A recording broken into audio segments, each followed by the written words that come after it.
Lakini ikawa Sanbalati aliposikia ya kwamba tulikuwa tukiujenga ukuta, akaghadhabika, akaingiwa na uchungu sana, akawadhihaki Wayahudi, akanena mbele ya nduguze na mbele za jeshi la Samaria akisema, Wayahudi hawa wanyonge wanafanyaje? Je, watajifanyizia boma? Watatoa dhabihu au watamaliza katika siku moja? Je, watayafufua mawe katika chungu hizi za kifusi, nayo yameteketezwa kwa moto? Basi Tobia mwana Mwamoni alikuwa karibu naye, akasema, hata hiki wanachokijenga angepanda mbweha, angeubomoa ukuta wao wa mawe. 4.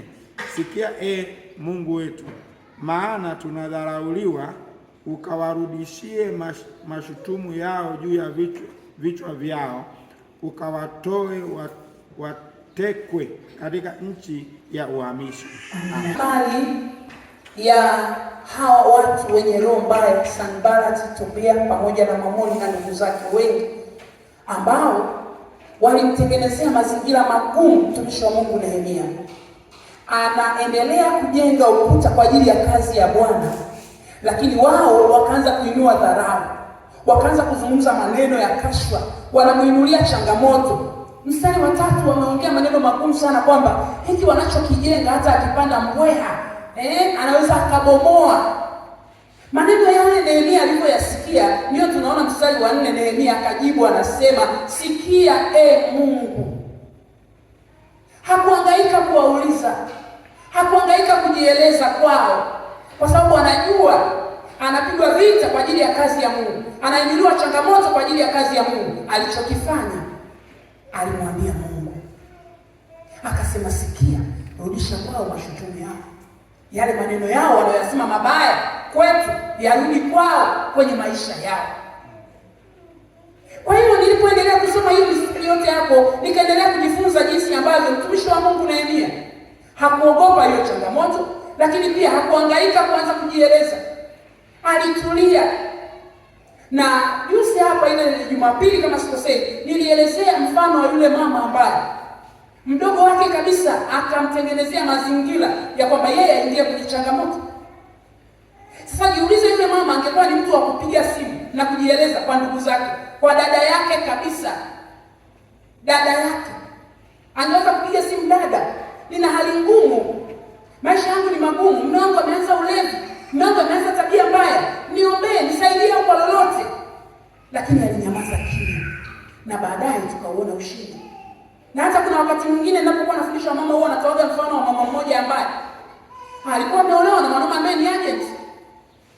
Anaishi kwenye ndoa, lakini mwanaume anafanya mambo ya kishirikina. Kwa hiyo ikaambiwa kwamba mke wake akishashika ujauzito, mtoto akiwa na miezi 3 tumboni, atolewe kafara. Lakini huyu mwanamke aliendelea kusema na Mungu wake, aliendelea kulia na Mungu wake, na akawa anaonyeshwa. Lakini hata kabla ya kuonyeshwa, hakushughulika kwanza kueleza changamoto anazopitia pale ndani. Kwanza kukosa mtoto kwa miaka 6, lakini pili, anapoonyeshwa jinsi ambavyo anaonyesha kuna ukuta mkubwa kati yake na mumewe katika ulimwengu wa kiroho. Mwilini wako pamoja, wamefunga ndoa, kanisani wako pamoja, lakini rohoni wako tofauti kabisa. Lakini hakuhangaika kwanza kujitesa kwamba nipige simu kwa dada, nipige simu. Hata yule mume wake alipoanza kuinua changamoto, wala hakuhangaika. Alirudi magotini na kusema, Bwana wewe unaona. Akaingia chumbani kwake, akaendelea kufunga na kuomba, akaendelea kulia akisema, Bwana wewe unaona, sina wa kumwambia ila nina wewe Mungu. Mpendwa, mbona umewaambia wengi sana lile gumu lako? Mbona umejieleza kwa wengi sana zile changamoto zako? Je, wamekusaidia? Mwisho wa siku wameishia kukucheka, mwisho wa siku wameishia kukuanika, wameishia kukusema vibaya na kusema kwanza wewe ndio tatizo. Kwa sababu gani? Ulienda kujiuliza tu kwa marafiki, ulienda kujiuliza tu labda kwa mlezi wa ndoa yako, kwenda kujiuliza tu kwamba mwenzi napitia hili. Washauri wako vizuri kwenye eneo hili, huwa wanajua kushauri vizuri. Sasa endelea kutaka huo ushauri. Unapopita kwenye gumu, acha kutafuta ushauri wa huku na kule, itakutesa. Lakini mfano mwingine, nilipokuwa naendelea kusoma kwenye Biblia, nikauona mfano mwingine kutoka kwa watumishi wa Mungu vijana hawa watatu ambao wanapatikana katika kitabu kile cha Danieli sura ya 3.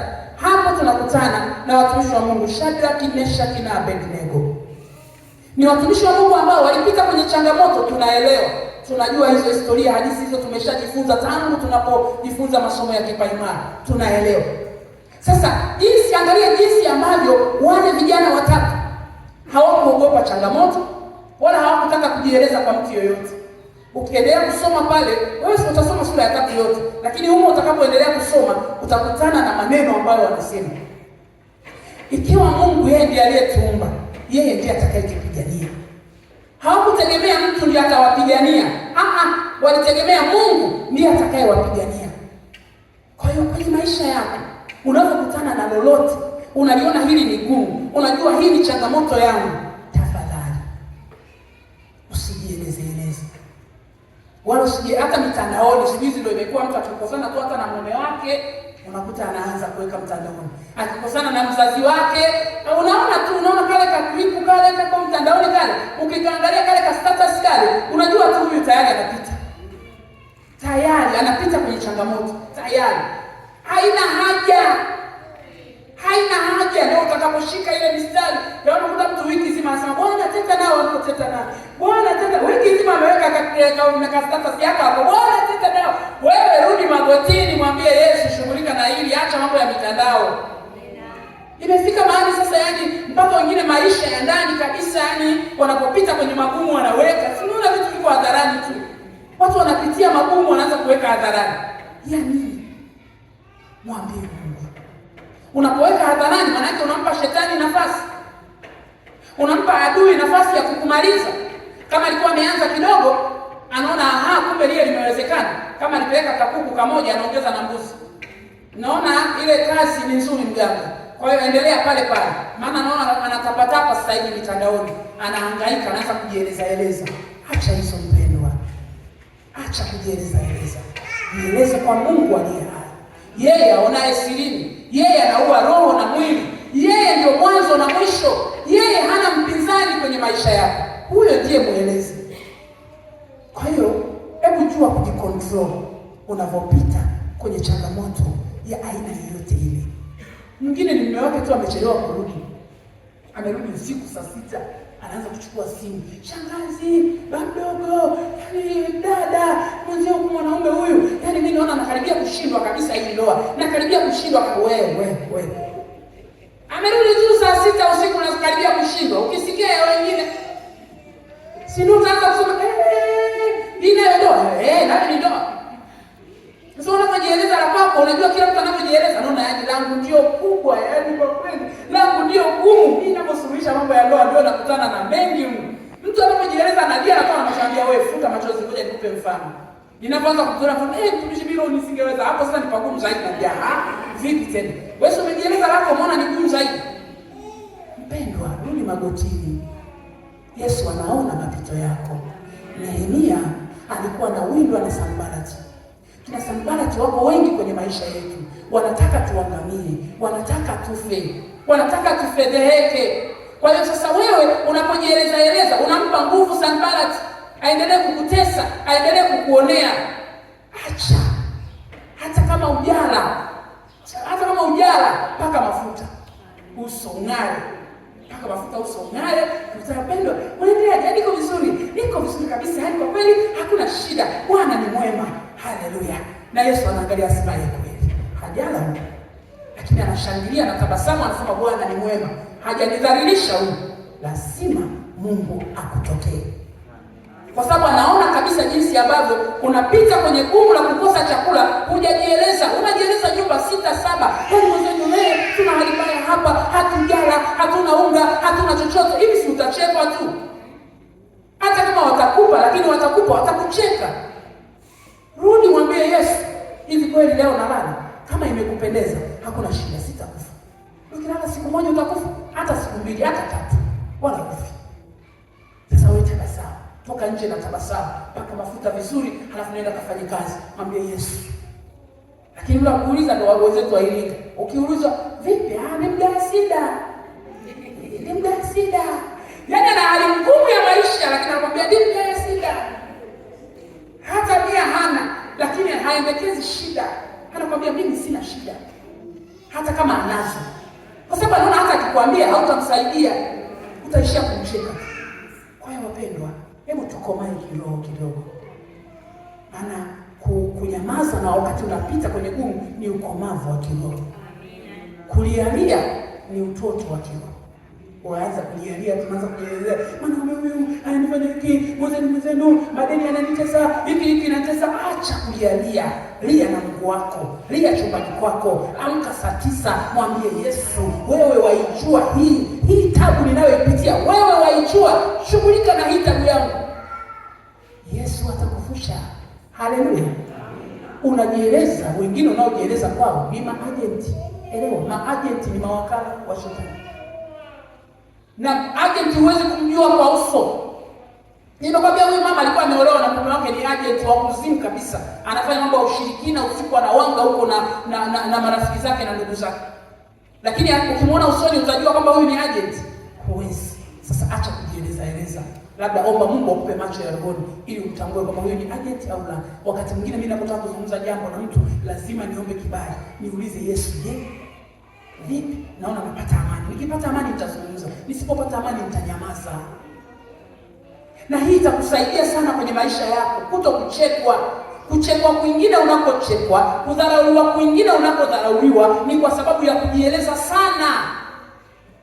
Unajieleza sana. Ndio maana ukipita yule si aliniambia jambo moja, na wengine tuna ile kawaida, mtumishi, mama Baraka mtumishi, nibebe kwenye maombi, nibebe. Kuna jambo napitia, si nimeeleza hapa, somo linasema usiogope changamoto. Sasa mwambie tu, mama Baraka, naomba nisaidie kuniombea, ninapita kwenye changamoto fulani hivi, hebu wewe niombe tu, Roho atakuongoza. Sio, unanielewa mtu wa Mungu? Acha kujieleza. Mume wangu nakwambia leo siku ya 6 hajarudi. Maisha yake yameharibika. Huyu mwanaume amekuaje? Acha kujieleza. Mungu ni roho. Anaona mapito yako, anayaona. Ndio maana nilisema tunaanza kwamba Kiswahili kimerahisishwa. Unapopita kwenye magumu, hata unatamani kumwambia mtu, mwambie ninapita kwenye changamoto fulani hivi. Hebu ukijaliwa neema ya kuniombea, niombee. Full stop. Na wewe muombaji ni nini? Hebu niambie, ni changamoto gani? Ni ipi? Omba Roho akuonyeshe. Wewe si ni muombaji? Roho akuonyeshe changamoto ya huyo mtu aliyehitaji maombi kwako. Lakini kujieleza kwa watu tunajishusha thamani. Watu waliokuwa wanakuamini wanaona uko vizuri kiroho na kimwili, lakini unakwenda kujieleza kwa watu, kumbe na yeye. Kama mengine ambayo mmeona huko mtandaoni, sitaki kusema. Wanasema kumbe na yeye huwa anaweza kapita. Sasa ya nini unaweza kujiandika mbele za watu? Ya nini unaweza kujieleza mbele za watu? Unampa shetani nguvu ya kuendelea kukushambulia. Na kuna watu, unajua wewe ulivyo hivi, kuna watu wamesimama hapa kwa ajili yako. Kuna watu wanakuja hapa usharikani Sinai kwa ajili yako. Sasa atakaposikia unajieleza kwake kwamba ninapisa, jamani, hata huyu yuko najua wenzetu hawa, yani ni amani tu. Kuna wakati fulani niliumwa jicho, niliwaambia hapa nifanyia operation pale CBRT. Sasa kijana wangu akapiga picha, baadaye mara akapost. Nikamwambia unafanya kitu gani, kwa nini? Anasema bwana, tunaendelea kumtukuza Mungu. Kama walitegemea kwamba jicho litang'olewa, jicho haliang'olewa, utaendelea kuona na utavaa miwani, utaendelea kuwa vizuri, kwa tunaendelea kumwaibisha shetani. Nikamwambia haya. Sasa watu mtumishi na wewe huwa unaumwa. Mtumishi hivi na wewe huwa unaumwa. Hivi na wewe unapita kwenye changamoto mtumishi. Hivi kweli. Sasa mimi siwaniza mama ndoa, wanasema, hivi wewe kweli mama ndoa? Hivi kweli kwenye ndoa yako unaweza kuwa na migogoro? Hivi na wewe unaweza kukaa kuna shida kweli? Kwani mimi ni malaika? Mimi si malaika. Mimi ni mwanadamu tu ambaye na mimi ninapita. Lakini ninapopita ya kwangu siwezi kujiandika, watumishi wa Mungu wapendwa wa Sinai, nina majaribu, nina hili ninapitia, yani kwa kweli mume wangu siku hizi hatuongei, yani jamani, hivi mtanielewa? Hamwezi kunielewa. Kuna watu walisimama hapa kwenye ndoa kwa ajili ya ile semina. Kuna watu wanapiga simu, yani mama, ndio mimi ndoa yangu ilikuwa imeshaisha. Lakini ile semina ile, alafu mimi nikaja hapa tena naanza kuongea ya udhaifu wangu. Siwezi. Nang'ang'ana na Mungu wangu. Mungu umenipa hii ndoa. Shughulika hapa, panataka kubomokea hapa, shughulika. Kuna watu wamesimama kwa ajili yako. Kwa unapojieleza kuna watu unawarudisha nyuma. Rudi magotini, mwambie Yesu. Haleluya. Na Yesu atakuvusha kwenye hiyo changamoto yako. Kwa hiyo usiogope. Kipengele cha pili kinasema faida za changamoto. Faida. Mpendwa, elewa kwamba changamoto si za hasara tu. Huko mbele tutaona hasara, lakini nataka tuanze kuangalia faida. Watu wengi wanasema kutakuwaje na faida kwenye changamoto? Kutakuwaje na faida? Zipo. Sasa twende pamoja. Faida ya kwanza nimeandika hapa kwenye mwongozo wangu kwamba wakati mwingine changamoto ni sauti ya Mungu kama ukijua kuitafsiri. Wakati mwingine changamoto ni sauti ya Mungu inasema na wewe kupitia changamoto kama ukijua kuitafsiri. Mfano tunaopata kwenye kitabu cha Ayubu sura ile ya kwanza mstari wa 6 mpaka wa 13. Ayubu sura ile ya kwanza mstari wa 6 mpaka ule wa 13. Tunaona jinsi ambavyo mtumishi wa Mungu Ayubu alipita. Lakini ukisoma hapo mstari wa 6, tutasoma, dakika zangu zinakimbia haraka sana, lakini utaendelea kusoma mwenyewe na najua hizi ni habari ambazo zinafahamika sana. Ukisoma hapo unaona jinsi ambavyo Mungu alikuwa anajibishana na jamaa. Anaambia, umemwona mtumishi wangu? Umemwona? Akasema nimemuona, lakini si unamzingira, si unamlinda, si nini. Sasa adui akaruhusiwa. Kwa hiyo mapito ya Ayubu ilikuwa ni sauti ya Mungu kwamba mwache apite. Sasa rudi sasa kwenye kipengele kilichotoka kwamba Ayubu angekuwa ni mtu wa kujieleza, na anajieleza kwa nani? Mkewe mwenyewe anayemtegemea. Mkewe mwenyewe anayemtegemea amtie moyo kwenye ile changamoto, ndio anataka kumuinulia changamoto nyingine. Maana maneno ya mke wa Ayubu kumwambia mkufuru Mungu, kufuru Mungu tu ukafe, ni maneno ya kumuongezea Ayubu changamoto nyingine. Ayubu anapita kwenye changamoto ya kupigwa na majipu, mali zake zote kuisha. Halafu mwanamke baada ya kumtia moyo mumewe anamuongezea tena gumu, anasema mkufuru Mungu. Sasa huyu ni mkewe. Sijui watu wengine walikuwa wanasemaje. Kama mtu wa karibu namna hii amezungumza maneno magumu namna hii. Lakini mapito ya Ayubu ilikuwa ni sauti ya Mungu. Sasa alikuwa na macho ya rohoni na alikuwa na ufahamu wa rohoni, na ndio maana hakutetereka. Kwa sababu ilikuwa ni sauti imezungumza kwamba nenda kamjaribu. Sasa huenda mapito yako ni sauti ya Mungu, lakini wewe umeshindwa kuitafsiri, na uliposhindwa kuitafsiri ukamezwa na lile jambo linalokutatiza. Lakini tunapobaki kwenye hilo eneo, tunamuona tena mtumishi wa Mungu mwingine ambaye ni Yesu mwenyewe. Yesu mwenyewe alipita kwenye changamoto nyingi, nilisema siku ya kwanza, tangu kuzaliwa kwake, lakini tunajua mpaka ile kufikia kuteswa na kuzikwa. Zilikuwa ni changamoto, lakini changamoto zile za Yesu ilikuwa ni sauti ya Mungu, si ndio wapendwa? Ilikuwa ni sauti ya Mungu, kwa lazima apite ili mimi na wewe leo tuzungumze lugha moja. Sijui tungefahamiana wapi? Sijui. Mimi ndio maana hata nikiendaga Kongo huko wanasema, yaani bila Yesu huyu. Ndio maana mimi sitaki kuitwa tu superstar, sijui maarufu, sitaki. Maarufu ni Yesu. Maana yeye ndiye anayenitambulisha. Sasa mimi ndio nitakuwa maarufu kuliko yeye anayenitambulisha? Haiwezekani. Maarufu ni Yesu. Yesu ndio superstar. Sasa bila yeye kupitia kwenye zile changamoto tangu kuzaliwa mpaka kuzikwa, tusingezungumza. Maana mimi hapa sina hata ndugu mmoja ambaye labda ningekuja kuwatembelea kwa sababu nina ndugu yangu. Sina. Lakini ni Yesu aliyenikutanisha mimi na nyinyi. Ndio maana leo tunazungumza lugha moja. Tumekaa kama familia. Tunamisiana kabisa, watu wanapiga simu, mtumishi jamani, yaani mtumishi. Naambia jamani, wakati wa Mungu utafika, nitakuja. Kwa nini? Mbona mimi sio damu moja na nyinyi? Lakini tuko damu moja kwa sababu ya damu ya Yesu Kristo. Na imekuwa hivyo kwa sababu Yesu iliruhusiwa apite kwenye yale magumu. Na ndio maana ukisoma kwenye ile Mathayo 27 mstari wa 46. Mathayo 27 mstari wa 46, neno la Mungu linasema, na kama saa 9 Yesu akapaza sauti yake kwa nguvu akisema, Eloi Eloi lama sabakthani, Mungu wangu mbona umeniacha? Yesu mwenyewe alihisi kuachwa na Baba yake anapopita katika magumu. Aliona kabisa, mbona kama nimeachwa? Lakini ukweli ni kwamba hakuachwa. Ilikuwa ni lazima apite pale ili mimi na wewe leo tuwe hivi tulivyo. Kwa hiyo kupita kwa Yesu ilikuwa ni sauti ya Mungu. Lakini ukisoma tena pale nyuma yake kidogo, Mathayo 26 mstari wa 39, Biblia inasema akaendelea mbele kidogo, akaanguka kifurifuri, akaomba, ikiwezekana kikombe hiki kiniepuke, ikiwezekana. Maana yake alikuwa kwenye maumivu, alikuwa kwenye mateso, alikuwa kwenye changamoto kubwa ambayo alihisi kama iko nje ya uwezo wake. Lakini kumbe ile changamoto aliyopitia Bwana Yesu ilikuwa ni sauti ya Mungu. Ilikuwa ni lazima apite, ilikuwa ni lazima aumie, ni lazima atemewe mate, azungushiwe taji ya miba, ateswe kwa namna zote zile, ili mimi na wewe tuwe hivi tulivyo. Haleluya, mtu wa Mungu. Haleluya, mpendwa.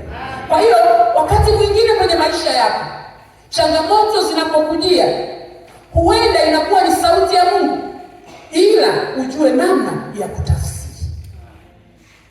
Usipojua namna ya kutafsiri, utabaki unaona, shetani amenipiga, huyu amepigwa na shetani, amepigwa au na Mungu. Yaani watu wanakuwa na maneno mengi unapopita kwenye magumu, si unajua maneno yanakuwa mengi sana.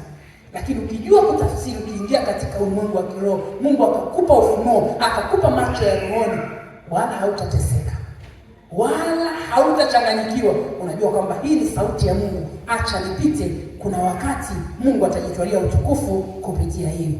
Faida namba 2, changamoto inakusaidia kujitambua kuwa una kiwango cha imani au la. Zinapokuja changamoto kwenye maisha yako, zinakusaidia kujitambua ya kwamba una kiwango cha imani au la. Kama vile ambavyo tumeendelea kuona kutoka hapo kwa watumishi wa Mungu ambao nimewazungumza sio muda, Shadraka, Meshaki na Abednego, jinsi ambavyo walisimama, hawakuogopa tanuri la moto. Jamani, tanuri la moto sio kakiberiti, tanuri. Ukiendelea kusoma pale Danieli 3 utagundua kwamba eti wale watu waliokuwa wamewashika akina Danieli kuarusha, wenyewe wakaungua. Ni changamoto ngumu, lakini hawakuogopa, hawakuteteleka. Ina maana walikuwa na kiwango kikubwa cha imani ya kwamba Mungu wetu atatupigania. Kwa changamoto inakusaidia kujitambua wewe mwenyewe kwamba vipi, nimeshakomaa kiroho au bado ni mchanga wa imani au vipi. Unapopita kwenye magumu ndio tutajua. Unapopita kwenye magumu ndio wewe mwenyewe utajua. Kwamba hapa naona bado. Mbona kama nateteleka? Mbona nataka kuacha hadi ibada, nataka kuacha kanisa, nataka kumwacha mume, nataka kuacha watoto kwa sababu ya hii changamoto. Wewe ukijiona hivyo, kiwango chako cha imani bado. Maana yake jaribu dogo tu ninakusoma. Isiwe kwako hivyo. Haleluya. Amen. Changamoto inakusaidia kujitambua ya kwamba una kiwango gani cha imani mbele za Mungu. Kwa hiyo ni lazima zije changamoto kwenye maisha yetu. Kama nilivyosema siku ya kwanza, kila mtu lazima anapita kwenye magumu. Tunatofautiana, mwingine leo, mwingine jana, mwingine juzi, mwingine mwaka jana, lakini lazima tunapita. Sasa tunapopita inatusaidia kuonekana kwamba tuna kiwango gani cha imani. Ni sawa na tulivyosoma zile habari za Yusufu, tukaona jinsi ambavyo aliweza kusimama vizuri. Nadhani mmeshasoma sasa kuanzia Mwanzo 37 mpaka Mwanzo 50.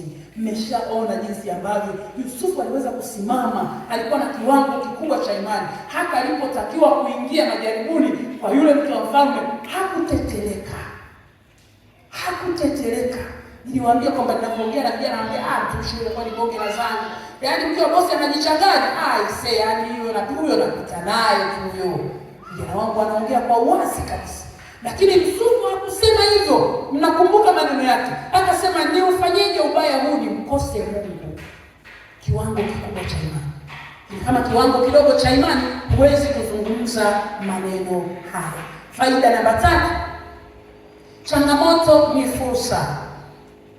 Changamoto ni fursa. Nimeandika hapo kwenye mwongozo wangu kwamba mfano wa Yusufu, jinsi ambavyo alivyouzwa utumwani ikageuka fursa hata kwa familia yake. Nikawa najiuliza kwamba asingeuzwa utumwani, hivi hao watu si wangekufa na njaa? Nikawa najiuliza nani angetafsiri ndoto ya ufalme? Kwa hiyo changamoto wakati mwingine ni fursa. Ni sawa na unamkuta chura, Waswahili wanasemaje? Chura ukimpiga teke umemwongezea nini? Umemwongezea mwendo, umemwongezea hatua.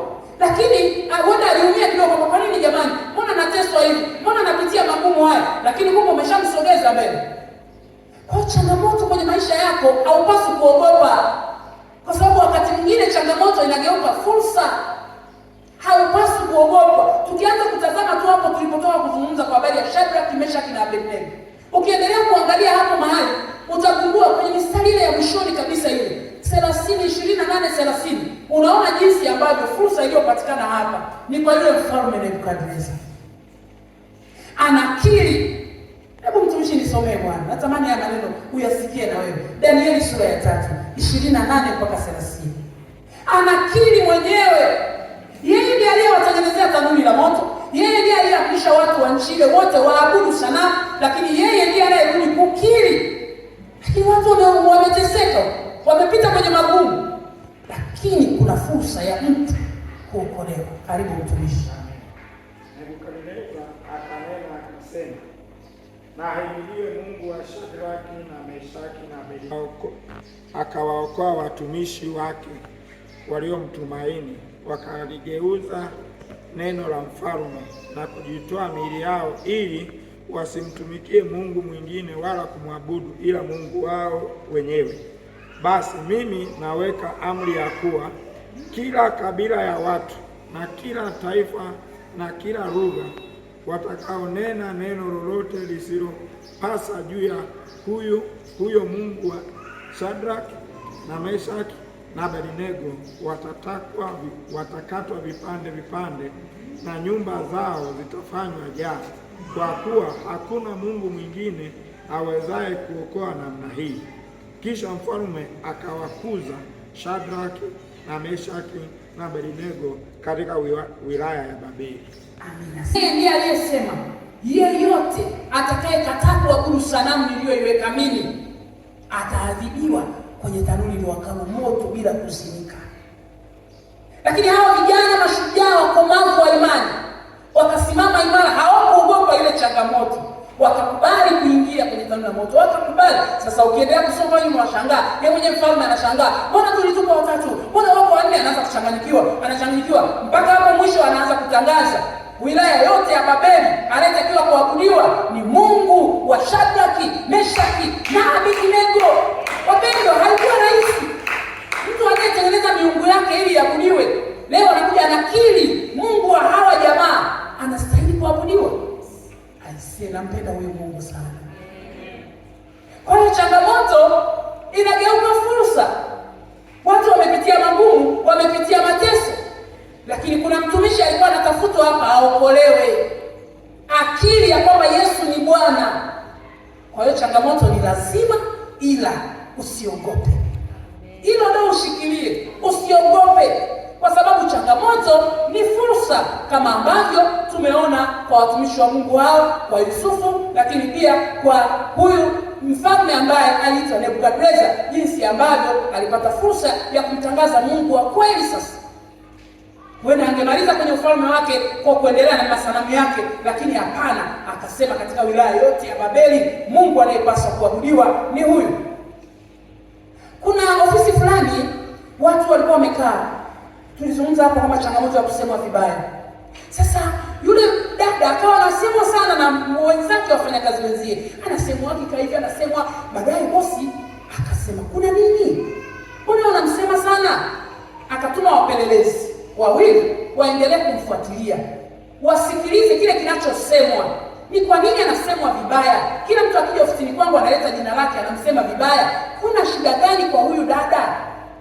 Mpelelezi mmoja wa nyumbani, mpelelezi mmoja wa ofisini. Wale wapelelezi wakafanya kazi ndani ya miezi mitatu wakipeleleza. Kwa nini anasemwa? Kwa nini ana changamoto ya kusemwa? Kwa nini?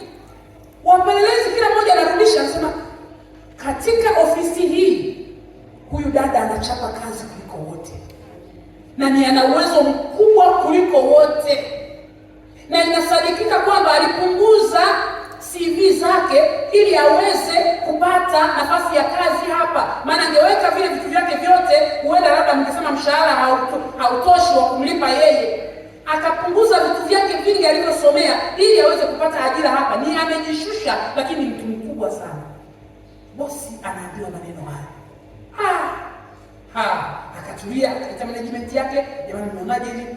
Yaani kwa kweli huyu anatakiwa ukitoka wewe ndio anafuata yeye. Ofisi iwe ya peke yake, sio staff ya wafanyakazi wengine. Mpango ukamilika, dada barua iko mezani kwa bosi. Akaitwa. Anajua kabisa, maana anasemwa vibaya. Wanamuita ashiriki kwenye mambo yao maovu, hataki. Wanamtaka yeye awasaidie jambo fulani la kiovu kwenye ile ofisi, hataki. Ambapo anakuwa hataki, wanamsema vibaya. Sasa anakosa gani yeye? Hana kosa. Lakini sasa asubuhi yake akakuta anaitwa kwa bosi na barua iko mezani, anatetemeka. Akasema, bosi nisamehe, sijui hata nilichokosa. Akamuita kwa majina yake. Mbona una wasiwasi? Usiogope, hauna kosa. Akamtaja kwa majina yake, hauna kosa. Hebu shika hii barua. Anapokea barua kwa anatetemeka, anajua ni ya kufukuzwa kazi. Anafungua hivi barua, anaambiwa kufungulia chumba hicho hapo. Hicho chumba ndio ofisi yake. Kibao kimewekwa kabisa na jina lake limeandikwa kabisa hapo, cheo chake kimewekwa kabisa hapo, kitu chake kipo hapo. Mtu akitaka kuingia kwake lazima agonge, apewe ruhusa uingie au usiingie. Anashangaa, anafungua tu kabla hajasoma barua, anafungua anakuta jina liko mbele. Anafungua barua, Mungu akafunga milango, Mungu asante. Yaani wale wote wanashangaa. Tuliokuwa tunamsema vibaya, tuliokuwa tunapeka maneno mabaya kwa bosi. Mbona zikaanza mbona nyingi wapendwa. Changamoto zingine ni fursa. Ni fursa. Lakini alikuwa anasemwa sana mpaka alitamani kuacha kazi. Lakini kupitia kusemwa bosi akajiuliza, kwa nini yeye? Kwa nini? Sasa akapanda cheo. Sasa sijui wale waliokuwa wanamsema walibakije midomo wazi, walibakije sijui. Maana tunataka kuripoti kwa yeye. Akitoka bosi ndio yeye. Haya, mtapeleka umbea wapi? Na bosi akawaita wote, akasema maneno yenu yote nimewasikia, taarifa zenu zote ninazo. Ambaye hataki kwamba huyu ni bosi aache kazi, mlango uko wazi, lete barua yako. Akaanza kutaja viwango vya CV ya yule dada, alipomfuatilia vio vyake alivyosoma. Bosi mwenyewe akajikuta, kwa sababu ni mmiliki wa kampuni, lakini yeye mwenyewe akajikuta yuko chini kwenye kiwango cha yule dada jinsi alivyosoma. Mti wenye matunda ndio unaopigwa mawe. Nilisema usiogope kusemwa vibaya. Sasa huyu kupitia kusema vibaya amepandishwa. Usiogope hata ukiwa umepanga nyumba. Kuna changamoto nyingi tunakutana nazo wapangaji tuliopanga.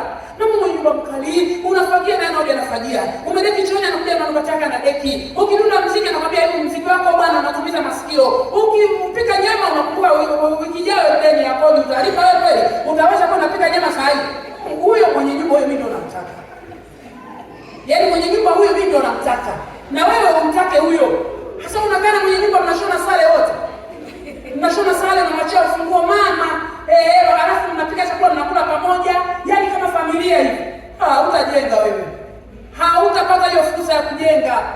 Ndugu yangu, kama umeshakaa kwa nyumba ya kupanga, unaona nyumba na wewe kila saa, ubarikiwe mwanangu. Mwanangu ubarikiwe, hautatoboa. Kama hadi ukipiga mziki anakuja wewe mziki wako unalipa kuta zangu. Unapata hasira. Hivi nanyanyasika kwa ajili ya nini? Hivi nasumbuka kwa ajili ya nini? Ukipata ile hasira utafanya kazi kama umechanganyikiwa. Mwisho wa siku wao unakabanda kako kwa slopu, umeweka kibasi wako, kibasi wako hata kama tuwabaki jeupe, uko kwako. Huna shida. Lakini ni zile changamoto zimekusukuma. Unaona kana mama nyumba mmeshona sana. Mmesuka msuko mmoja. Nakwambia mnaitana watoto wenu, njoo watoto njoo. Haya nenda kwa bibi, nenda mwambie bibi, nenda. Ameshaitwa bibi tayari. Alafu baadaye anakaeneo pale unamuelekeza mama, unajua hapo ungejenga visloko vile vitatu na ungepata pangaji. Yaani una maelekezo mazuri. Hapana. Mimi sitaki mwenye nyumba namna hiyo. Tulishawahi, wanangu wanakumbuka kabisa. Tulishawahi kuwa tumepanga nyumba ambayo walikuwa wakirudi hawa shule. Vitoto vyako vitundu sana. Bila nini mnamwambia kimeza? Bila nisumbua. Kwanza vikirudi shule vifungie ndani. Yaani. Nikasema Bwana Yesu, hivi kwa nini? Hivi kwa nini? Hivi kwa nini? Mwisho wa siku, niko kwangu jamani. Niko kwangu jamani. Lakini zile changamoto zilinisaidia. Una deki, anakuja na deki na marashi yake mengine. Mvua ikinyesha hakuna kukinga maji mpaka majaba yake yote yajae. Kuna bomba hapo, siku za kutoka maji ni 2. Yaani hizo siku atajaza mpaka kwenye vijiko. Hakikisha wewe upati maji. Saa 11 maji yanakatika, hauna maji. Unaanza kuleta madumu matatu. Lete madumu, hapo ndio furaha yake. Huyo ndio mwenye nyumba anayemtaka mimi. Na wewe tamani hivi. Kwa hiyo kama uko kwa mwenye nyumba ambaye mnapika chai asubuhi, mama ongeza na kikombe changu. Hautajenga, hautahamia kwako mpendo. Changamoto ni fursa. Amen. Ikusaidie kutoka hatua moja na kwenda hatua nyingine. Na inawezekana kabisa. Kwa hiyo jibu lile ndio linabaki kwamba usiogope changamoto. Hapaswi kuogopa. Kwa sababu hizo changamoto zitakufanya upande viwango vingine. Zitakufanya upige hatua. Zitakufanya uitwe mama mwenye nyumba. Zitakufanya uitwe mama mwenye shamba. Zitakufanya uitwe mama mwenye kaduka mjini. Amina. Sasa unaanza kuogopa, mimi wananisema eti natembeza matunda, wananisema kama wanakusema kwenye jambo ambalo hujafanya na wala husiki nalo, tena endelea kusonga mbele. Muujiza wako unakuja. Amen. Muujiza wako unakuja. Kwa nini unateteleka? Wakati mimi nimesema changamoto ni fursa. Tunazungumza faida ya changamoto. Kwa changamoto yako yote unayoipata isikuue. Haipaswi ikuue, na usikubali kufa. Na ndio maana tumesema usiogope. Zije, lakini changamoto zinabebeka. Kwa yule mtu mkomavu wa kiroho, kwa mtu yule aliyejaa nguvu za Mungu, kwa mtu mwenye kiwango kikubwa cha imani, changamoto zije lakini zisikuue. Bwana Yesu apewe sifa. Kwa hiyo kwenye maisha yako elewa kwamba hata ninapopita kwenye changamoto kubwa na ngumu namna gani, ushindi ni lazima. Amen. Utajisemea mwenyewe ya kwamba ushindi ni lazima. Na wewe mwenyewe ukishasema ushindi ni lazima, hakika ushindi utapatikana. Tusimame. Andaa sadaka yako, uandae moyo wako. Tutakwenda kutoa sadaka zetu. Na tunaomba jioni ule wimbo tulikuwa tunaimba tunapo